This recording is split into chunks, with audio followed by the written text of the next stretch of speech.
मैं प्रीति हूँ। मैं एक ऐसी औरत हूँ जिसके पास हर सुख सुविधा है, मगर माँ बनने का अधिकार नहीं। इस समाज ने मेरी निसंतानता को मेरे चरित्र का दोष बना दिया। पति के ताने, ससुराल वालों की तिरस्कार भरी निगाहें और मोहल्ले वालों की चुभती बातें, सब कुछ सहती रही।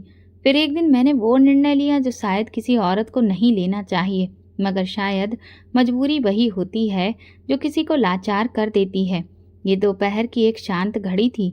मैं अपने कमरे में बैठी थी। सामने मेरी पुरानी नौकरानी रेखा खड़ी थी, जिसकी सेवा से मेरा घर बरसों से सजा संवरा है। उसकी जवान बेटी सोनी अब 18 की दहलीज पर थी।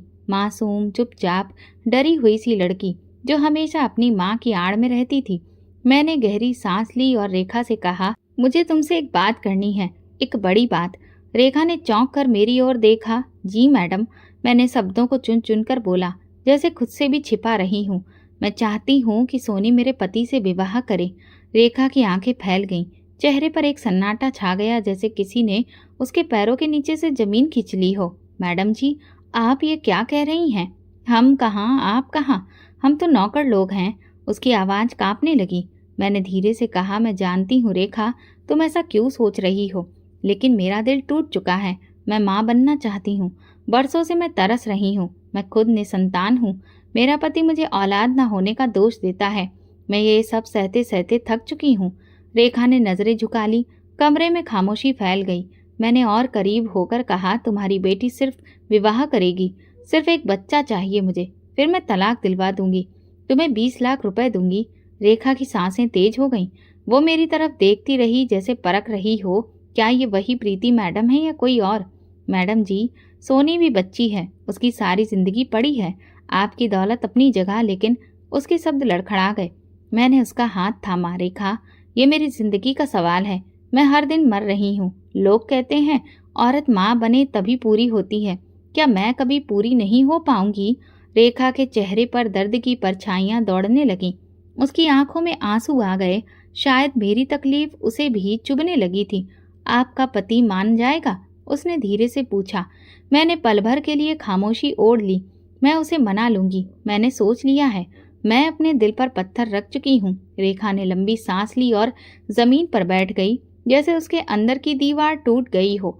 मैं अपनी बेटी को आपके हवाले कर दूंगी मैडम जी, लेकिन एक माँ का दिल आपके सुपुर्द कर रही हूँ। उसे तोड़ना मत। उसके ये शब्द मेरे दिल में तीर की तरह उतरे, लेकिन मैंने चेहरे पर ठहराव कायम रखा। मुझे कमजोर नहीं पड़ना था। मैं जानती थी ये सौदा आसान नहीं है, लेकिन माँ बनने का सपना मुझे हर हद पार करने पर मजबूर कर रहा था। उसी पल सोनी अंदर आई, चुपचाप, नजरें झुकाए। उसके चेहरे पर एक अनजानी बेचैनी थी। मैंने उसकी तरफ देखा और दिल में फैसला कर लिया, उस बच्ची को इस्तेमाल नहीं करना। बस एक बार वो लम्हा चाहिए, जिसके बाद मैं सारी जिंदगी खुद ले लूंगी। रेखा उठी, अपनी बेटी को बाजू से पकड़कर बाहर ले गई। मैं वहीं बैठी रही। खिड़की से रोशनी आ रही थी, लेकिन मेरे अंदर अंधेरा और गहरा होता जा रहा था। ये मेरी जिंदगी का पहला बड़ा फैसला था। एक ऐसा फैसला जो मेरे पति, मेरी नौकरानी, एक मासूम लड़की और खुद मेरे वजूद को बदलने वाला था। मगर मैं नहीं जानती थी कि यही मेरी बर्बादी की शुरुआत बनेगा। रात भर नींद नहीं आई। दिल में एक अनजानी बेचैनी ने डेरा डाल लिया था। सुबह नाश्ते की मेज पर मनोज हमेशा के उलट चुपचाप बैठा था। उसके हाथ में अखबार था, लेकिन नजरें कहीं और थीं। मैंने उसके सामने चाय का कप रखा और खुद भी बैठ गई। दिल तेजी से धड़क रहा था, जैसे सीने से बाहर निकल आए। एक पल को सोचा चुप रहूं, सब भूल जाऊं, मगर फिर वही खालीपन, वही सन्नाटा मुझे झकझोरने लगा। मनोज, मेरी आवाज धीमी थी, जैसे खुद भी शब्दों से डर रही हूँ। उसने अखबार से नजरें हटाई। हाँ बोलो, एक बात करनी है तुमसे। तो करो ना। उसने चाय की चुस्की ली। मैंने हाथ आपस में जोड़े, नजरें झुकाई और धीरे से कहा, मैं चाहती हूँ तुम दूसरी शादी कर लो। मनोज की चाय का कप हवा में ही रुक गया। वो मेरी तरफ देखता रहा, जैसे मैंने कोई मजाक कर दिया हो। क्या कहा तुमने? उसकी आवाज में गुस्सा था। एक लड़की है सोनी, रेखा की बेटी। मनोज की आंखें संकुचित हो गईं। चेहरा तनाव से भर गया। तुम पागल हो गई हो प्रीति। मैं किसी नौकरानी की बेटी से शादी करूं? ये मेरे लिए आसान नहीं है, लेकिन मैं तुम्हें खोए बिना माँ बनना चाहती हूँ। मेरी आवाज टूट रही थी। मनोज गुस्से से उठ खड़ा हुआ। कुर्सी पीछे सरक गई। तुम्हें शर्म नहीं आती? मैं कौन हूँ तुम जानती हो? लोग क्या कहेंगे? हंसेंगे हम पर। वो ही लोग मनोज जो मुझे मनुष्य समझते हैं, जो मुझे देखकर नजरें फेर लेते हैं, क्या वही लोग हमारे लिए इतने जरूरी हैं? ये तुम कह रही हो जो हमेशा उन्हीं लोगों की बातों पर रोती रहती हो। हाँ, रोती रही हूँ, लेकिन अब थक चुकी हूँ। तो तुम मुझे मजबूर करोगी? नहीं, मैं खुद को मजबूर कर रही हूँ। तुम्हें सिर्फ हाँ कहना है। मनोज कुछ पल चुप रहा, फिर बोला, मैं किसी नौकरानी की बेटी से शादी नहीं कर सकता। ये हम दोनों के लिए नुकसानदेह होगा। मैंने नजरें झुका ली। दिल की गहराइयों से कुछ टूट कर गिर पड़ा। मैं जानती थी उस इनकार ने मुझसे कुछ छीन लिया है, लेकिन मैं प्रीति हूँ, मैं हार नहीं मानती। मनोज के इनकार ने मुझे तोड़ दिया था, जैसे बरसों की उम्मीद एक पल में राख हो गई हो। मैंने सोचा था शायद मेरी तड़प उसका दिल पिघला देगी, लेकिन वो तो अपने घमंड में कैद निकला। मैं सारी रात कमरे में टहलती रही, कभी खिड़की से बाहर झांकती तो कभी खुद से उलझती। सुबह सूरज निकला, लेकिन मेरे लिए कोई रोशनी नहीं लाया। अंधेरा जो दिल में बस चुका था अब बर्दाश्त नहीं होता था। मैं आईने के सामने खड़ी खुद को देखती रही। बाल बिखरे हुए, आंखों के चारों ओर काले घेरे, चेहरे पर एक टूटी हुई स्त्री की परछाई। और फिर मैंने एक निर्णय ले लिया। अगर मेरे जीने की शर्त एक बच्चा है तो फिर मर जाने से क्या फर्क पड़ेगा? मरना शायद जीवन से आसान है। जहरीली गोलियां मेरे ड्रेसिंग टेबल की दराज में कई महीनों से पड़ी थी। कभी जो डर की निशानी थी, आज वही गोलियां मुक्ति का एक माध्यम लग रही थी। मैंने कांपते हाथों से दराज खोली, शीशी निकाली और पलंग पर बैठ गई। हाथ कांप रहे थे, आंखें धुंधली हो रही थीं, लेकिन दिल में एक अजीब शांति थी, जैसे ये अंतिम पीड़ा हो, फिर सब समाप्त। एक एक गोली मैंने मुंह में डाली और पानी के घूंट के साथ निगल ली। फिर कमर के बल लेट गई, आंखें बंद कर ली। शरीर में एक जलन सी दौड़ने लगी, जैसे धीरे धीरे सांसें छूट रही हों। दुनिया की आवाजें मंद होने लगी। दूर से मनोज की आवाज सुनाई दी, जैसे सपने में किसी ने पुकारा हो। दरवाजा जोर से खुला। मैं बस इतना सुन पाई, प्रीति, ये क्या कर लिया तुमने? मनोज ने मुझे बाहों में उठाया। मेरी सांसें धीमी हो रही थीं, लेकिन मैं पूरी कोशिश से उसकी आवाज को सुनने लगी। वो घबरा रहा था, परेशान हो रहा था। कार में डालकर मुझे अस्पताल ले गया। पूरी राह वो बार बार मेरा नाम पुकारता रहा, प्रीति कुछ तो बोलो, होश में रहने की कोशिश करो। अस्पताल में मेरी धड़कन को फिर से शुरू करने की कोशिश की गई। जीवन की एक नाजुक डोर थी जो पूरी तरह टूटी नहीं थी। कुछ घंटों के संघर्ष के बाद मैंने नीम बेहोशी की हालत में आंखें खोलनी शुरू की। धुंधली सी रोशनी, चेहरे पर ऑक्सीजन मास्क और सामने कुर्सी पर सिर झुकाए बैठा मनोज। मेरी आंख खुली तो उसने तुरंत सिर उठाया। उसकी आंखें लाल थीं, बाल बिखरे हुए और चेहरा पश्चाताप से भरा हुआ। उसने मेरा हाथ थामा। प्रीति, मैं नहीं चाहता था ये सब हो। तुम्हें कुछ हो जाता तो मैं मर जाता। मैंने बड़ी मुश्किल से आवाज निकाली, तुम्हें क्या फर्क पड़ता? तुम्हें तो संतान चाहिए, ना कि मैं। मनोज ने आंखें बंद कर ली, जैसे मेरे शब्द उसे चुभ गए हों। नहीं, मुझे तुम चाहिए, सिर्फ तुम। मैं पागल हो गया था, गुस्से में, अपने अहम में। लेकिन जब तुम्हें खोने का ख्याल आया तो ऐसा लगा जैसे जमीन खिसक गई हो मेरे नीचे से। मैंने धीरे से कहा, अगर मेरी जिंदगी से इतनी मोहब्बत है तो फिर मेरी इच्छा क्यों नहीं समझते? मैं समझता हूँ प्रीति, अब समझता हूँ। उसकी आवाज में नरमी थी, एक टूटे हुए इंसान की। आज मैंने उसकी तरफ देखा। तो क्या तुम शादी करोगे सोनी से? वो कुछ देर चुप रहा, नजरें मेरे चेहरे से हटा ली और खिड़की की ओर देखने लगा। फिर धीरे से बोला, अगर ये तुम्हारे जीने की शर्त है तो हाँ, मैं मानता हूँ। मेरी आंखों से आंसू बहने लगे। सच कहूँ, मुझे उसकी रजामंदी सुनकर खुशी नहीं हुई, बस एक सुकून मिला। घर का माहौल खामोश था, मगर उस खामोशी में एक बोझ लटका हुआ था। वो दिन आ चुका था जिसका ख्याल भी मुझे कभी मंजूर नहीं था, और अब मैंने खुद ही उसे हकीकत बना दिया था। सोनी की शादी मेरे पति मनोज से हो चुकी थी। एक विवाह जिसे मैंने खुद अपने हाथों से मुमकिन बनाया, अपने दिल पर पत्थर रखकर एक सपने को पूरा करने के लिए। विवाह की रस्में बेहद सादा थीं। कुछ गवाह रेखा की आंखों में बेचैनी, सोनी का सहमा और खामोश हुआ चेहरा। सोनी और मनोज का एक सपाट चेहरा, जैसे वो अपने आप से नजरें चुरा रहा हो। विवाह के वक्त मनोज को देख मेरी सांस जैसे थम गई। मेरे पति को किसी और के साथ देखना एक ऐसा पल था जो शायद उम्र भर मेरी आंखों में घूमता रहेगा। शाम को सब चले गए। सोनी का जोड़ा अब उसकी खामोशी में दफन हो चुका था। रेखा उसे मेरे पुराने कमरे में छोड़कर चली गई। मैंने खुद को अपने कमरे में बंद कर लिया। दिल में एक अजीब शोर था, जैसे कोई चिल्ला रहा हो कि ये सब गलत है। मगर मैंने खुद को समझाया, ये बलिदान है, ये सिर्फ एक कदम है माँ बनने की ओर। मैंने तकिए में मुंह छुपाकर खुद को खामोशी से रोने दिया। रात का हर पल पीड़ा में बीता। सन्नाटा दीवारों से टकराकर लौटता रहा। कमरे में घड़ी की टिक टिक दिल पर हथौड़े की तरह लग रही थी। मैंने खुद को दोष दिया, खुद को दिलासा दिया और खुद ही खुद से लड़ती रही। सुबह की हल्की रोशनी में मैंने खुद को आईने के सामने खड़ा पाया। आंखों के चारों ओर काले घेरे और चेहरे पर मासूमियत। मैं अब वो प्रीति नहीं रही थी जो कभी जीवन से भरपूर थी। मैं अब एक खाली स्त्री थी जो एक बच्चे की आस में सब कुछ दांव पर लगा चुकी थी। नाश्ते की मेज सजी हुई थी, मगर मेरी भूख कहीं खो चुकी थी। रेखा ने नजरें चुराई। शायद उसे भी समझ नहीं आ रहा था कि क्या कहना है। मैंने एक लंबी सांस ली और उठकर उस कमरे की ओर चल पड़ी जहां सोनी अब पत्नी कहलाने लगी थी। दरवाजे पर दस्तक दी। अंदर से धीमी आवाज आई, आइए। मैंने दरवाजा खोला। सोनी कालीन पर बैठी थी, गोद में चादर, बाल खुले और नजरें जमीन पर। कमरे का माहौल किसी बोझ से भरा हुआ था, जैसे कुछ हुआ ही ना हो या शायद बहुत कुछ हो चुका हो। मैं धीरे धीरे उसके पास बैठ गई। कुछ पल खामोशी में बीते, फिर मैंने नरमी से पूछा, रात कैसी गुजरी? सोनी ने नजरें उठाईं। उसकी आंखों में नींद कम और सवाल ज्यादा थे। उसके होंठ हिले। साहब ने कुछ नहीं कहा, हाथ भी नहीं लगाया। मैं कालीन पर सो गई। मेरी सांस जैसे एक पल को थम गई। दिल की गहराइयों में कुछ टूट कर गिरा। ये वो जवाब नहीं था जिसकी मुझे उम्मीद थी, या शायद मैं सुनना ही नहीं चाहती थी। मैंने होंठ सख्ती से भींचे और सिर झुका लिया। उसने कुछ नहीं कहा, कुछ भी नहीं। मैंने धीमे से दोहराया, खुद को यकीन दिलाने के लिए, नहीं दीदी जी। वो बस चुपचाप लेटे रहे, फिर उठकर दूसरे कमरे में चले गए। सोनी की आवाज़ बेरंग थी, जैसे वो खुद को भी नहीं जानती थी कि ये सब क्या था। मैं उठ खड़ी हुई। कदम जैसे जमीन पर भारी पड़ रहे थे।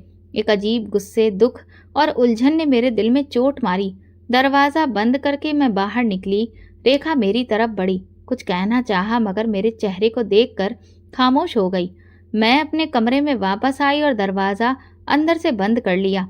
कमरे की खामोशियां अब शोर में बदल चुकी थीं। मेरे अंदर कुछ खौल रहा था, जैसे कोई लावा जो फूटने ही वाला हो। सोनी की बातों ने मेरे दिल पर वो चोट मारी थी जिसका दर्द मेरी हड्डियों तक उतर गया था। जिस बलिदान की नींव पर ये सब किया, वो अगर पहला ही कदम ना उठा सके तो आगे क्या बचेगा? ये सब क्या था? कोई खेल, या सिर्फ मेरे घाव पर नमक छिड़कने का एक नया तरीका? सुबह का वक्त था। मनोज नाश्ता कर रहा था, जैसे कि कुछ हुआ ही ना हो, जैसे कल रात उसने किसी लड़की से विवाह नहीं किया, जैसे कोई बदलाव आया ही ना ही हो। वो खामोश था, नाश्ता कर रहा था और अखबार पर नजरें गड़ाए बैठा था। मैंने उसकी ओर देखा और मुझे उसके चेहरे पर वो ऊब, वो अरुचि दिखाई दी जो किसी जबरदस्ती के निर्णय को ढो रहे व्यक्ति के चेहरे पर होती है। मैं खामोशी से उसके सामने जा खड़ी हुई और आवाज दी, मनोज। वो अखबार से नजरें हटाकर मेरी ओर देखने लगा। मैं पूछना चाहती हूँ, रात तुमने सोनी के साथ कुछ? मेरी आवाज मेरे हलक में ही अटक गई। मनोज ने फौरन नजरें चुराई। क्या मतलब तुम्हारा? मैंने कदम आगे बढ़ाया। साफ बात करो, तुमने उसे उसका अधिकार क्यों नहीं दिया? एक पल जैसे ठहर गया। उसका चेहरा तन गया, जैसे किसी ने उसकी बेरुखी को उजागर कर दिया हो। प्रीति, तुम्हें शर्म नहीं आती? ये सवाल पूछते हुए। शर्म? मैं हंसी, एक कड़वी घायल हंसी। शर्म तो उसे आनी चाहिए जो विवाह करके अपनी पत्नी को कालीन पर सोने दे। मनोज ने कुर्सी पीछे खींची और खड़ा हो गया। वो कम उम्र लड़की है, 18 साल की, समझी तुम? वो तुम्हारे बराबर की औरत नहीं। मैं 40 साल का आदमी हूँ, वो अभी जवान भी नहीं हुई ठीक से। ये तुम्हें उस वक्त याद क्यों नहीं आया जब तुमने उससे शादी की? उस वक्त तो तुम्हारी जुबान पर कोई आपत्ति नहीं थी। वो शादी तुम्हारे कहने पर हुई। प्रीति, तुम्हारी जिद पर, तुम्हारी जान लेने की कोशिश, तुम्हारी जिद्दी इच्छा, अब उसका नतीजा मेरे सिर क्यों डाल रही हो? मैं एक कदम और आगे बढ़ी, चेहरा उसके बिल्कुल पास ले जाकर बोली, मनोज, मैंने तुम्हें मजबूर किया। हाँ, क्योंकि मुझे बच्चा चाहिए, मुझे सिर्फ बच्चा चाहिए। मनोज का चेहरा गुस्से से लाल हो गया। उसने हाथ की मुट्ठी बंद कर ली, जैसे कि वो खुद को रोक रहा हो। तुम इतनी निर्दयी हो चुकी हो, एक लड़की को सिर्फ एक कोख समझती हो, इंसान नहीं। हाँ, मैं निर्दयी हो चुकी हूँ, क्योंकि दया से कुछ नहीं मिला। सालों की निसंतानता, तुम्हारे ताने, लोगों की नफरत, समाज की बातें, इन सब ने मेरे अंदर की औरत को खत्म कर दिया। वो मेरी तरफ घूरता रहा, जैसे मेरे अंदर कोई अजनबी स्त्री खड़ी हो। तुमने सोचा भी है, अगर कल वो लड़की गर्भवती नहीं हुई, अगर वो बांझ निकली, तब क्या करोगी? तब की तब देखी जाएगी।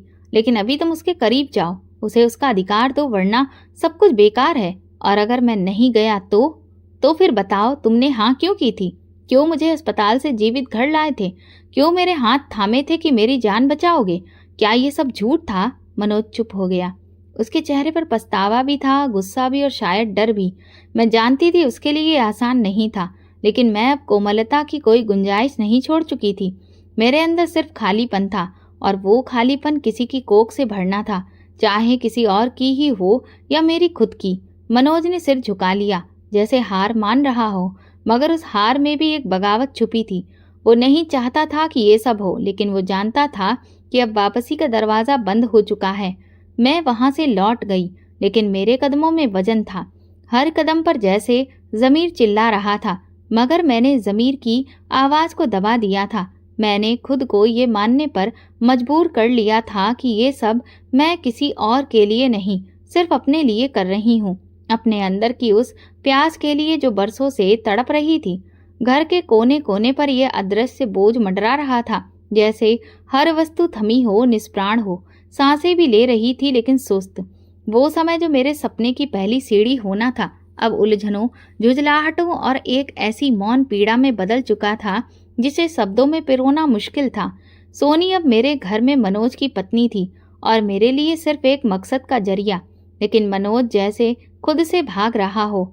हर दिन हर रात वो सोनी से दूर होता गया। मैंने उसे कई बार परखा, उसकी नज़रों से, उसके रवैये से, लेकिन हर बार वो चुपचाप नज़रें चुरा लेता। और सोनी, वो अब पूरी तरह चुप हो चुकी थी।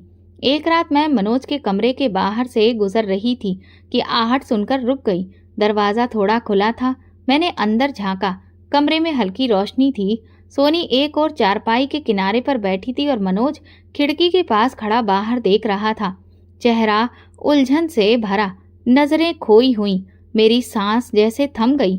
दरवाज़ा खटखटाने के बजाय मैं पीछे हट गई। मेरे अंदर एक अजीब सी बेचैनी थी। अगली सुबह मैंने हिम्मत करके मनोज से बात करने का फैसला किया। वो आंगन में बैठा अखबार पढ़ रहा था। मैं उसके सामने जा बैठी। कुछ लम्हे गुजरे, फिर मैंने नरमी से पूछा, क्या तुम अब भी उसके करीब नहीं गए? मनोज ने सिर उठाया, कुछ पल के लिए मेरी तरफ देखा, फिर अखबार में खो गया। प्रीति, तुम नहीं समझोगी, यह आसान नहीं है। क्या आसान है मनोज? मेरे अपने आप को खत्म कर लेना, या सोनी को रातों को अकेले सोते देखना? तुम्हारी खामोशी मेरे सब फैसलों को झुठला रही है। उसने अखबार एक तरफ रख दिया और मेरी तरफ देखा। जो हुआ तुम्हारे सामने है। शर्म आती है प्रीति, कुछ नहीं हो पाता। मैं तुम्हें देखता हूँ तो सोनी एक बोझ लगती है, जैसे मैं तुमसे धोखा कर रहा हूँ। मेरे होंठ सिले रह गए, दिल जैसे किसी ने भींच लिया हो। मैंने नजरें नीची कर ली और बस इतना कहा, फिर वो सब क्यों किया? क्यों उससे शादी की? क्यों मेरा यकीन लिया?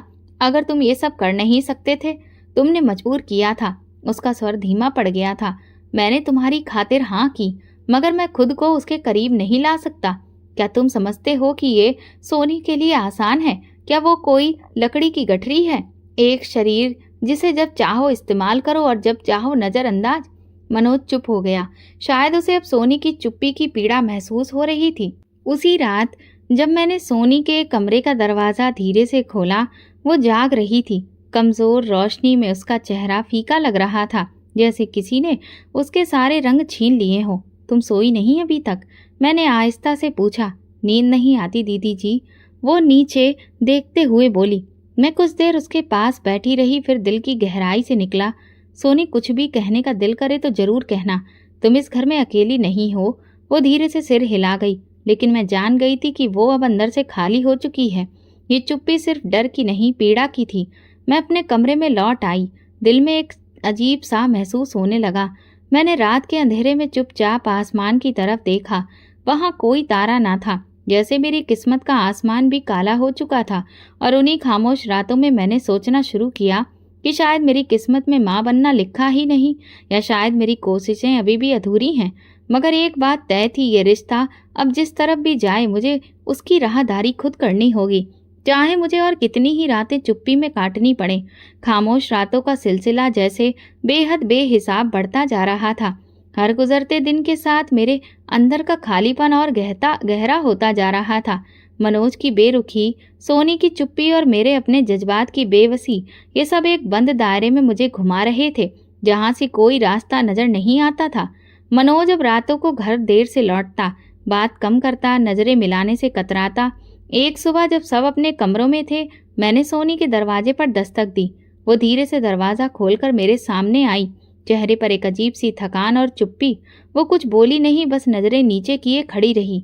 मैंने नरमी से कहा, मैं मायके जा रही हूँ, 2-3 दिन के लिए। जरा दम घुटने लगा यहाँ। सोनी ने चौंक कर मेरी तरफ देखा, जैसे ये खबर उसके लिए अचानक हो।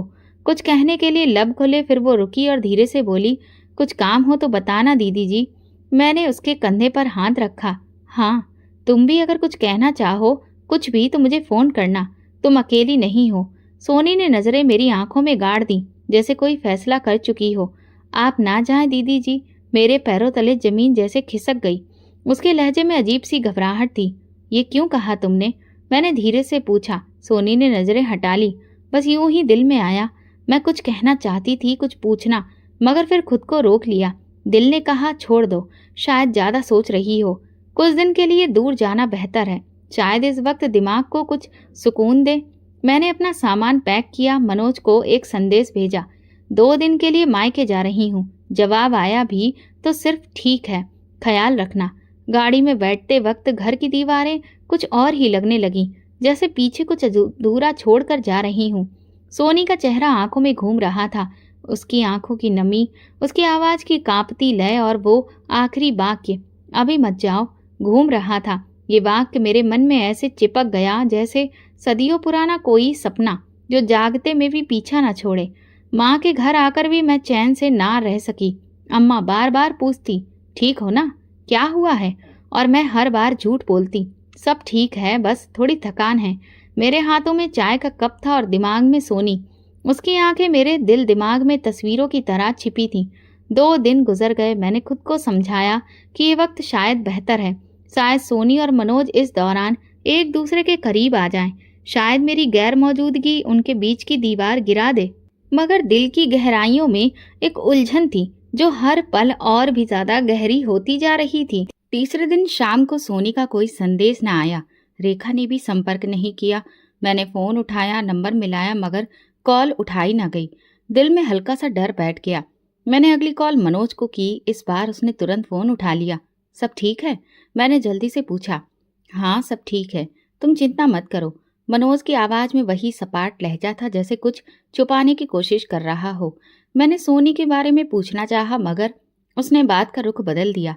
तुम कब वापस आ रही हो? कल सुबह, मैंने जवाब दिया, मगर दिल में एक तूफान उठ चुका था। वो रात बहुत लंबी थी, नींद आंखों से मीलों दूर थी।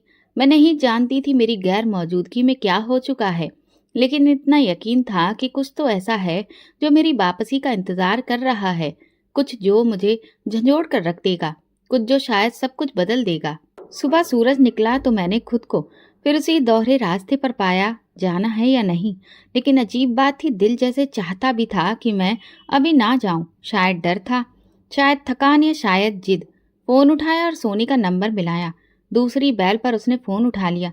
नमस्ते दीदी जी। उसकी आवाज कांप रही थी। नमस्ते, कैसी हो? मैंने जैसे आम सी बात की। ठीक हूँ, आप ठीक हैं? कब वापस आ रही हैं? मैंने पल भर को रुकावट की, फिर सर्द लहजे में बोली, नहीं आ रही, अभी कुछ दिन और रुकूंगी। दूसरी तरफ कुछ पल के लिए चुप्पी साध दी। फिर उसने धीरे से कहा, दीदी जी आप आ जाएं। सोनी, मैंने तुम्हें पहले भी कहा था, मुझे बच्चा हर हाल में चाहिए। तुम जानती हो ये सब क्यों हुआ। अब तुम्हें खुद आगे बढ़ना होगा। लेकिन दीदी जी, उसने कहना चाहा, लेकिन मैंने बात काट दी। तुम साहब के करीब होने की कोशिश करो, उनके साथ समय बिताओ। मैं तुमसे मोहब्बत नहीं मांग रही, बस एक कर्तव्य निभाने को कह रही हूँ। ये शादी इसलिए हुई थी कि मैं माँ बन सकूं। दीदी जी, वो मुझसे बात भी नहीं करते, आंख नहीं मिलाते, उसकी आवाज भीगी हुई थी। तो तुम कोशिश करो, उन्हें पास आने दो। पुरुष को एहसास से ज्यादा वातावरण चाहिए। तुम उनके लिए वो वातावरण बनाओ, नरमी से, चुप्पी से, जैसे एक पत्नी करती है। सोनी चुप हो गई। उसकी सांसों की आवाज़ फ़ोन पर साफ सुनाई दे रही थी। मैं तुम्हें तकलीफ में नहीं देखना चाहती सोनी, लेकिन अगर तुम भी कोशिश ना करो तो ये सब बेकार जाएगा। और याद रखो, अगर ये मौका गया तो ना तुम्हें कुछ मिलेगा ना मुझे। मैंने फ़ोन बंद कर दिया। दिल में एक अजीब सा बोझ था, जैसे कुछ कहना रह गया हो, लेकिन मैं जानती थी अब नरमी की गुंजाइश नहीं थी। सोनी ने मेरी आंखों के सामने शादी की थी। उसकी मासूमियत, उसकी खामोशी, सब मैंने अपनी खुदगर्जी से रौंद दी थी। अब मुझे अपनी जिद पूरी करनी थी, हर कीमत पर। उसी रात रेखा का संदेश आया, दीदी जी सोनी चुप चुप रहने लगी है, कुछ खाती भी नहीं, कृपया वापस आ जाइए। मैंने संदेश सुना मगर जवाब नहीं दिया। फिर फोन आया, इस बार सोनी की कॉल थी। मैंने कुछ पल देखा, फिर कॉल उठाई। दीदी जी मैं क्या करूं, वो मुझे देखते भी नहीं, आप वापस आ जाइए ना। उसकी आवाज में घबराहट थी और वही बेबसी जो मेरे दिल को चीरने लगी। सोनी तुम्हें खुद कुछ करना होगा। क्या तुम ये नहीं चाहती कि तुम्हारी माँ को वो सब कुछ मिले जिसकी उसे चाह है? तुम जानती हो ये तुम्हारी माँ का सपना है। वो 20 लाख का वादा तुम्हारे बेहतर भविष्य के लिए था। तुम्हें ये सब समझना होगा। समझती हूँ दीदी जी, लेकिन साहब तो जैसे मुझसे नफरत करते हैं। नफरत नहीं करते, बस झिझक है। वक्त के साथ सब ठीक हो जाएगा। तुम हिम्मत रखो, खुद को मजबूत बनाओ। तुम अब सिर्फ रेखा की बेटी नहीं हो, तुम अब एक पत्नी हो, और पत्नी को अपना हक खुद लेना पड़ता है। सोनी ने जवाब नहीं दिया, मगर उसकी खामोशी में एक थकान थी। मैंने फोन बंद किया और दिल पर हाथ रख लिया। कुछ देर में अम्मा कमरे में आई। मेरे चेहरे को गौर से देखकर बोली, कुछ ठीक नहीं लग रहा तुम्हें? मैंने गर्दन हिला दी। बस थोड़ी सी थकान है। वो मेरे करीब बैठ गई, हाथ पर हाथ रखा। प्रीति, अगर कोई ऐसा फैसला कर लिया हो जो दिल में खटकता रहे तो उसे निभाना बड़ा महंगा पड़ता है। वक्त पर लौट आना सीखो। मैं चुप रही। अम्मा को कैसे बताती कि मैं लौटने के काबिल नहीं रही। मैंने अपनी जिद के साथ वो दरवाज़ा बंद कर दिया था जिससे लौटने का ख्याल भी मेरे अंदर डर पैदा करता था। उसी रात सोने से पहले मैंने दिल में एक दुआ की कि या तो सोनी मेरे सपने को सच कर दे, या वक्त मुझे इतना पत्थर दिल बना दे कि मैं सोनी के आंसू देखकर भी आंखें ना झपकाऊं। एक दिन माँ बाहर गई थी और मैं कमरे में अकेली बैठी थी। एक पुराना एल्बम निकाला, तस्वीरें पलटते पलटते हाथ रुक गया, आंखें ठहर गई। एक तस्वीर थी जिसमें मैं सफेद जोड़े में बैठी थी, हाथों में मेहंदी और चेहरे पर वो मासूम चमक जो नई नवेली दुल्हन की होती है। उस वक्त मुझे नहीं मालूम था कि शादी के बाद एक दिन मेरी सबसे बड़ी पहचान यही बनेगी, बांझ। तस्वीर को हाथ से नीचे रखते ही जहन की स्क्रीन पर वो पल उभरने लगा जो आज तक मेरे अंदर जिंदा थे। वो दिन जब हमने शादी के बाद 1 साल पूरा किया था। अम्मा की आंखों में उम्मीद थी, ससुराल की औरतों के चेहरों पर बेसब्री और मेरे अंदर एक अनजाना डर। जब 1 साल बाद भी खुशखबरी नहीं आई तो लोगों के अंदाज बदलने लगे, ताने तीखे होने लगे। पहले तो बस सवाल होते थे, क्या खबर नहीं आई? फिर ताने बनने लगे, अच्छी भली लड़की है। और फिर कानाफूसी होने लगी, किसी किसी के नसीब में संतान नहीं होती। मोहल्ले की औरतें जब गर्भवती होती तो मेरे घर का रास्ता बदल लेती। एक बार एक औरत के बच्चे की पैदाइश हुई तो उसकी सास ने मुझे फंक्शन में नहीं बुलाया। वजह ये कि कुछ औरतों की परछाई बच्चे पर भारी पड़ती है। मैंने उस दिन आईने के सामने खड़े होकर खुद को देखा। कोई निशान, कोई दाग तो नहीं था मेरे चेहरे पर। फिर ये मनुष्यत क्यों जुड़ी थी मुझसे? मैंने मनोज को बताया। आंखों में नमी थी, आवाज भीग रही थी। मुझे लोग मनोज कहते हैं। मनोज, तुम्हें भी शर्मिंदगी होती होगी मेरी वजह से। वो हंसा नहीं, न रुका। वो बस सीधा सा जवाब दिया, शर्मिंदगी की बात है प्रीति, ये वो रात थी जब मैं पूरी तरह टूट गई थी। सोफे पर, जमीन पर, बिस्तर पर, जहां जगह मिली आंसू बहाए। मैं किस पाप की सजा भुगत रही हूँ। उसके बाद एक दवाइयों का सिलसिला शुरू हुआ। इलाज, टेस्ट, सब आजमाया। हर माह एक नया सपना, हर माह एक नई उम्मीद और हर महीने एक नई मायूसी। मेरी पूरी जिंदगी एक कैलेंडर में कैद हो गई थी जिसमें दिन नहीं, सिर्फ उम्मीदें और इनकार दर्ज थे। एक दिन मनोज ने मुझे दवा की पर्ची लाकर दी और साथ ही तंज किया, शायद ये आखिरी कोशिश हो, इसके बाद तुम्हें मान लेना चाहिए कि तुमसे नहीं हो सकता। मैंने वो पर्ची फाड़ दी थी। उस दिन आंखों में आंसू थे। मैंने सोनी से शादी इसलिए करवाई थी कि शायद वक्त, तकदीर सब मिलकर वो दरवाज़ा खोल दे जो बरसों से बंद था। लेकिन अब लग रहा था वो दरवाज़ा एक और कैद की तरफ खुल गया है। मेरे अंदर एक शोर था, लेकिन बाहर मुकम्मल खामोशी। मैं अम्मा के घर की छत पर बैठी थी। रात का अंधेरा फैल चुका था। सितारे जिन्हें कभी मैं ख्वाहिशें सुनाया करती थी, आज बस बेजान बिंदु लगते थे। दिल में डर जन्म लेने लगा था कि शायद मैंने अपनी आखिरी उम्मीद भी खो दी है। शायद सोनी से शादी करवा के भी कुछ नहीं बदला। शायद वो भी इसे खाली गोद का हिस्सा बन जाएगी, जिसे मैं भरने के लिए सब कुछ कुर्बान कर चुकी हूँ। मैंने अपने हाथों को देखा, वही हाथ जिनसे मैंने सोनी के सिर पर प्यार रखा। लेकिन अब दिल के किसी कोने में एक और ख्याल उठ रहा था, अगर सोनी भी मेरी तरह निसंतान निकली तो क्या मैं फिर उसे भी कसूरवार ठहराऊंगी या खुद को? मैं जानती थी वक्त मेरे फैसले पर फैसला सुनाने वाला है, और उस फैसले की कीमत शायद मेरे सहारे, मेरे रिश्ते, यहाँ तक कि मेरी पहचान तक हो सकती है। रात की ठंडी हवा चेहरे पर लगी, मगर अंदर का बुखार बढ़ता जा रहा था।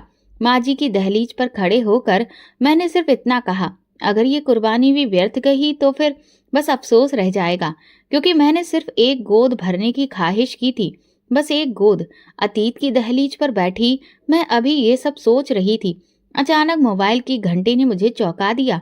स्क्रीन पर सोनी का नाम था और दिल को जैसे किसी ने मुट्ठी में ले लिया हो। मैंने फौरन कॉल उठाई। दीदी जी, उसकी आवाज में कंपन थी, घबराहट और वही पुरानी थकन। लेकिन आज कुछ और भी था। क्या हुआ सोनी? मैंने जल्दी से पूछा। वो फूट फूट कर रो दी। अल्फाज गड़बड़ा गए। फिर संभल कर बोली, वापस आ जाइए साहब, साहब मुझे कुछ कर देंगे। मेरे जिस्म में जैसे बिजली सी दौड़ गई। डर ने गला घोट लिया। क्या किया उसने? क्या किया मनोज ने? बस आप आ जाइए। मैं नहीं जानती वो क्या चाहता है। मैं यहाँ नहीं रह सकती। कॉल कट हो गई। मैं सांस लेने के लिए भी रुक गई। एक लम्हा भी जाया किए बिना मैंने सामान समेटा। अम्मा ने रोका, पूछा क्या हुआ, मगर मैंने कुछ ना कहा। सिर्फ एक वाक्य निकला, सोनी खतरे में है। गाड़ी में बैठते ही मैंने लगातार सोनी को कॉल की, रेखा को संदेश भेजा, लेकिन कोई जवाब नहीं आया। जब मैं घर पहुंची तो मनोज आंगन में खड़ा था, खामोश, आंखों में किसी अजनबी सी हालत। मैं लपक कर उसके पास पहुंची। कहाँ है सोनी? उसने मुझे फोन किया था। वो डरी हुई थी। क्या किया तुमने? मनोज ने मेरी तरफ देखा, चेहरा सपाट, आवाज सख्त। मैंने उसे तलाक दे दिया है। मेरे कदम वहीं पर जम गए, जैसे कि जमीन ने मेरे तलवों से मिट्टी ही खींच ली हो। क्या? मेरी आवाज खामोशी में बदल गई। तलाक दे दिया? वो मुड़ा और अंदर जाने लगा। मैंने उसका बाजू पकड़ा, जोर से झटका। बच्चा हुआ भी नहीं और तुमने उसे तलाक दे दिया? ये सब क्या था? ये शादी, ये वादे सब झूठे थे। मनोज ने मेरी आंखों में देखा। मैं नहीं चाहता कि वो मेरे साथ रहे, ना अब ना कभी, बस खत्म। कहाँ है वो? पता नहीं। झूठ मत बोलो मनोज, मैं चीखी। तुमने उसके साथ कुछ किया है, तुमने उसे नुकसान पहुंचाया है। प्रीति, मैंने जो करना था कर लिया। अब वो माँ बेटी इस घर में नहीं है और मुझे उनका कोई पता नहीं है। मैं पागलों की तरह कमरे से निकली, सोनी के कमरे में गई। खाली अलमारियां खुली हुई थीं, कपड़े चादर सब गायब। रेखा के कमरे में गई, सन्नाटा था, जैसे कभी कोई था ही नहीं। घर में उनका कोई नामो निशान नहीं बचा था। दिल जैसे धक्क से रह गया। मैंने नौकरों से पूछा, किसी को कुछ मालूम नहीं था। मैंने करीबी अस्पतालों को फोन किया, पुलिस स्टेशन तक का रुख किया, लेकिन ना रेखा का कोई रिकॉर्ड था, ना सोनी का। जैसे जमीन निगल गई हो उन्हें। रात हो चुकी थी और मैं कमरे में बैठी अपने बालों में हाथ दिए बस सोचती रही। एक हफ्ता पहले जिस लड़की ने मुझे कहा था वापस आ जाइए, आज वो खुद कहाँ है? मेरे अंदर एक खाली गूंज थी, एक सवाल जो गूंजता रहा, क्या मैंने अपनी जिद में किसी को तबाह कर दिया? क्या सोनी की आवाज सिर्फ मेरी ख्वाहिश का तूफान बनकर दब गई? मनोज मेरे पास से गुजरा। मैंने उसका रास्ता रोक लिया। तुमने कहाँ भेजा उन्हें? रेखा और सोनी को कहाँ छुपाया है? वो लम्हा भर को रुका, फिर धीरे से कहा, प्रीति, तुमने मुझे मजबूर किया था। अब जो हुआ उसकी जिम्मेदारी भी तुम पर ही है। मैं पीछे हट गई। दिल में एक खौफ था, एक खालीपन और एक पछतावा जो जख्म की तरह ताजा था। वक्त गुजरता रहा, लेकिन ना सोनी का कोई सुराग मिला, न रेखा की कोई खबर आई। मैं रोज उनकी गुमशुदगी की खबर अखबार में तलाशती, कभी सोशल मीडिया पर तस्वीरें पोस्ट करती, कभी मोहल्ले वालों से पूछताछ करती, लेकिन सब बेकार। घर में मनोज ने इस बात को हमेशा के लिए बंद कर दिया था। वो इस बारे में बात भी नहीं करता था, और अगर मैं कुछ कहती तो बस ये खामोश निगाह डालकर कमरा छोड़ देता। वो खालीपन जो मैंने बरसों पहले महसूस किया था, सोनी की चीख, उसका डरा हुआ लहजा, वो आखिरी कॉल, सब रोज रात को मेरे कानों में गूंजते। चंद महीने गुजर चुके थे। मैं अक्सर बीमार रहने लगी थी। दिल दबाव और जिस्म जैसे बोझ तले दबे हुए थे। एक दिन बुखार इतना बढ़ गया कि अम्मा ने मुझे जबरदस्ती अस्पताल ले जाने पर मजबूर कर दिया। मैं हिचकिचाती रही, लेकिन जिस्म ने भी शायद हार मान ली थी। अस्पताल में दवाओं की बू, सफेद दीवारें, सफेद टाइलों की जमीन। मुझे एक कमरे में बिठाया गया। नर्स ने दवा दी और पर्ची लेकर मैं दवा खाने की तरफ बढ़ने लगी। वहां एक मोड़ था जहां से दवा खाना गुजरता था। मैं जैसे ही मुड़ी, अचानक मेरी नजर एक साए पर पड़ी। वो मनोज था। मेरा दिल धक्क से रह गया। वो तेजी से कमरे की तरफ बढ़ा, दरवाजा खोलकर अंदर दाखिल हो गया। मैं हैरान थी कि वो यहाँ क्या कर रहा था। उसने तो कहा था वो शहर से बाहर है। दिल में कुछ खटकने लगा। कदम खुद ब खुद उस कमरे की तरफ बढ़ने लगे। दरवाजा पूरा बंद नहीं था, हल्का सा खुला था, जहां से अंदर की आवाजें बाहर आ रही थी। मैं खामोशी से वहीं रुक गई। अंदर मनोज की जुजलाई हुई आवाज सुनाई दी। डॉक्टर, आप कह रहे थे कि इलाज मुमकिन है। अब तो साइंस बहुत एडवांस हो गई है। क्या अभी भी मेरा इलाज नहीं हो सकता? क्या अब भी मैं बाप नहीं बन सकता? मेरे हाथ से पर्ची छूटकर जमीन पर गिरी, लेकिन मैं हिली नहीं। अंदर से डॉक्टर की थकी हुई आवाज सुनाई दी। मैंने तुम्हें पहले भी बताया था मनोज, कुछ चीजें बहुत मुश्किल होती हैं। तुम्हें अपना राज किसी को नहीं बताना चाहिए था। मनोज का लहजा बुलंद हो गया। मैं क्या करता? मेरी बीबी को बच्चे चाहिए। मैं तो खुद बांझ हूं और वो रोज खुद को कोसती है। मेरी मदद करने के नाम पर एक झूठा रिश्ता पाल रही है। एक लम्हे को जैसे कमरा घूम गया। मैं दीवार से टेक लगाकर खड़ी रही। आंखें खुली थी, लेकिन मंजर धुंधला हो गया था। मनोज बांझ था। मेरे जहन में वो तमाम साल गूंजने लगे जब उसने मुझे ताने दिए थे, मेरे वजूद पर शक किया था, लोगों के सामने मुझे शर्मिंदा किया था। उस वक्त भी जब मैं रो रो कर कहती थी काश मैं माँ बन सकती, और वो खामोश बैठा रहता, जैसे मैं ही सारी इस गलती की जड़ हूँ। मेरी सांस अटकने लगी। मैं वहां से पीछे हटी, तेज तेज कदमों से चलती हुई वहां से बाहर निकली। मेरे पैरों के नीचे से जमीन निकल चुकी थी। बाहर आकर मैंने एक बेंच पर बैठने की कोशिश की, लेकिन वजूद साथ ना दे सका। मैं वहीं जमीन पर बैठ गई। लोग आ जा रहे थे, लेकिन मुझे किसी की परवाह नहीं थी। मनोज बांझ था। ये वो राज था जो उसने बरसों से छुपा रखा था, एक ऐसा सच जिसने मेरी जिंदगी को जहन्नुम में झोंक दिया था। मैंने सोनी को शादी के लिए मजबूर किया, खुद को तोड़ा, अपनी इज्जत, मासूम लड़की की मासूमियत, सब दांव पर लगा दिया। और जिसके लिए ये सब किया, वो तो खुद औलाद पैदा करने के काबिल ही नहीं था। मेरे दिल में एक चीख उठी, लेकिन मैंने लबों पर हाथ रख लिया। मुझे अस्पताल की सर्द हवाएं काटने लगीं और एक एक लम्हा मुझे मेरे ही फैसलों की लाशें दिखाने लगा। मैं वहां बहुत देर बैठी रही, फिर चुपचाप गाड़ी में आकर बैठी और ड्राइवर को घर चलने का कहा। रास्ते में कोई बात ना की, बस मनोज के अल्फाज गूंजते रहे। मैं खुद बांझ हूँ। ये राज सिर्फ राज नहीं, जख्म बन चुका था। ऐसा जख्म जो बरसों से मेरे अंदर लहू करता रहा, मगर जिसका दर्द अब जाकर समझ आया। घर पहुंचकर मैं सीधा अपने कमरे में गई। आईना देखा, अपने आप से सवाल किया, क्या मैं वाकई वो औरत हूँ जो बरसों से खुद को इल्जाम देती आई, या मैं सिर्फ उस आदमी का अक्स थी जिसने अपनी कमजोरी मुझ पर थोप कर खुद को मर्द समझा। वो रात खामोशी में नहीं, सच्चाई की दहाड़ में गुजरी, और मुझे अब यकीन था मेरी जिंदगी का सबसे बड़ा धोखा मेरे सबसे करीब वाले ने दिया था। दरवाजा खुला तो कमरे की रोशनी एक लम्हे को चुभने लगी। मैं वही थी, वही प्रीति, लेकिन अब मेरे अंदर कुछ भी वैसा नहीं था। कदम थके हुए थे, लेकिन अंदर जो तूफान उठ रहा था वो फटने के करीब था। मेरे दिल में एक ही सवाल, एक ही चीख, एक ही जख्म बार बार तेज हो रहा था। अगर वो खुद बांझ था तो फिर उसने मेरे वजूद को क्यों रौंद डाला? मनोज लॉन्च में बैठा था, जैसे किसी और दुनिया का बंदा हो। मैं खामोशी से उसके सामने जाकर खड़ी हो गई। उसने सर उठाया, लेकिन मेरी आंखों में कुछ देखकर नजरें झुका ली। मैंने एक जुमला कहा, सीधा, कड़ा और चुभता हुआ, जब तुम ही बांझ थे तो मेरी जिंदगी बर्बाद क्यों की? मनोज की सांस अटकी, जैसे ये सवाल नहीं सजा हो। वो सर झुकाए रहा, कुछ न बोला। शायद उसके पास कहने को कुछ बचा ही नहीं था, या शायद उसकी खामोशी में ही सच का इनकार छुपा था। मुझे उसकी नजरें देखकर सब मालूम हो चुका था। खामोशी गूंजने लगी, दीवारें जैसे ताना दे रही थीं। मैं मुड़ी और कमरे से निकल गई। आंगन में पहुंचकर मैंने आसमान की तरफ देखा। अचानक दरवाजे की तरफ से आहट हुई। पुराने चौकीदार ने आकर नमस्कार किया। उसकी आंखों में कुछ हिचकिचाहट थी। जैसे कि वो कुछ कहना चाहता हो, मगर जुबान साथ नहीं दे रही थी। मैंने उसे बैठने का इशारा किया। क्या बात है? उसने नजरें झुकाई और आहिस्ता से बोला, दीदी जी, एक बात दिल में बहुत दिनों से थी, अब शायद कहना जरूरी हो गया है। मैंने उसे गौर से देखा। वो बूढ़ा शख्स जिसने बरसों मेरा दरवाजा खोला, मेरे दुख सहे, मेरी खामोशी देखी, आज वो कुछ ऐसा कहने जा रहा था जो सब कुछ बदल सकता था। जिस दिन सोनी चली गई, उस दिन मैंने साहब को देखा था। वो एक अजनबी आदमी को लेकर सोनी के कमरे की तरफ गए थे। मुझे लगा शायद कोई रिश्तेदार है, लेकिन जब रात को चीख सुनाई दी, मैं दौड़कर गया तो सोनी का दरवाजा खुला था। वो जमीन पर बैठी रो रही थी और वो आदमी जल्दी से निकलकर चला गया।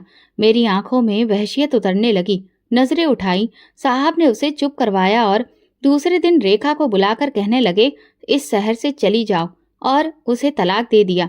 साथ ही पैसे दिए और एक धमकी भी, अगर दीदी जी को कुछ मालूम हुआ तो तुम दोनों पर चोरी का इल्जाम लगवा दूंगा। मेरे अंदर जैसे सांस टूटने लगी, लब सिले रहे और दिल जैसे किसी ने निचोड़ दिया हो। वो चीख जो बरसों से दबाई थी, आज वो अंदर से उठ रही थी। मैंने दीवार का सहारा लिया और धीरे से बैठ गई। चौकीदार खामोश खड़ा था, जैसे गवाही दे रहा हो एक ऐसे गुनाह की जो उसने नहीं किया, लेकिन देखा जरूर था। तुमने पहले क्यों नहीं बताया? मेरी आवाज गले में फंस गई थी। डर गया था दीदी जी, साहब बहुत कुछ कर सकते थे और आप तो पहले ही गम में थी। मैंने चौकीदार को जाने का इशारा किया। वो धीरे धीरे पीछे हटता गया और दरवाजा बंद कर गया। अब कमरे में सिर्फ मैं थी और सच, एक ऐसा सच जो मेरी हर कोशिश को जलाकर राख कर चुका था। मनोज ने सिर्फ मुझे झूठ में नहीं रखा, उसने एक मासूम लड़की को इस्तेमाल करना चाहा, उसकी इज्जत को खराब करने की कोशिश की, और जब वो चीख उठी तो तलाक देकर सब कुछ छुपा दिया। मैं उठकर मनोज के कमरे में गई। वो वहां नहीं था, शायद मेरे सवाल से बचने के लिए निकल चुका था। मैंने कमरे के आईने में खुद को देखा। अब मैं वो औरत नहीं थी जो बच्चा मांगती थी। अब मैं वो औरत थी जिसने सच्चाई के बदले अपना सब कुछ खो दिया था। मेरे कानों में उसकी आखिरी आवाज गूंज रही थी, दीदी जी आप वापस आ जाइए। और अब समझ आया वो क्यों कहती थी, क्योंकि उसने वो देखा जो मैं ना देख सकी। उसने वो सहा जो मैं सहने का सोच भी नहीं सकती थी। वो रात मेरे लिए कयामत बन गई। अब कुछ बाकी नहीं था, न ख्वाब, न रिश्ता, न ख्वाहिश, बस एक सच जो हमेशा मेरे साथ रहेगा। मैंने आसमान की तरफ देखा और दिल ही दिल में कहा, काश तुमने पहले बताया होता। मनोज, मैं सिर्फ माँ बनना चाहती थी, मगर तुमने मुझे वो दुख दिया जो किसी कातिल को भी ना मिले। और यूं कहानी खत्म नहीं हुई। सच ने एक खून खौलाया, एक ऐसी औरत के अंदर जो अब खामोश नहीं रहेगी। इस कहानी से हमें ये सबक मिलता है कि जुल्म सिर्फ शारीरिक नहीं होता, कभी कभी खामोश झूठ भी एक पूरी जिंदगी बर्बाद कर देता है। औलाद की ख्वाहिश में इज्जत, रिश्ते और इंसानियत बर्बाद ना करें। हर दुख की जड़ सिर्फ औरत नहीं, सच को जानने की हिम्मत हर रिश्ते को बचा सकती है। दोस्तों, अगर आपको हमारी कहानी पसंद आई हो तो कमेंट करके ज़रूर बताएं। वीडियो को लाइक करें और ज़्यादा से ज़्यादा शेयर करें। अगर आप चैनल पर नए हैं तो सब्सक्राइब जरूर करें और नोटिफिकेशन बेल दबाएं ताकि अगली अपडेट सबसे पहले आपको मिले। धन्यवाद।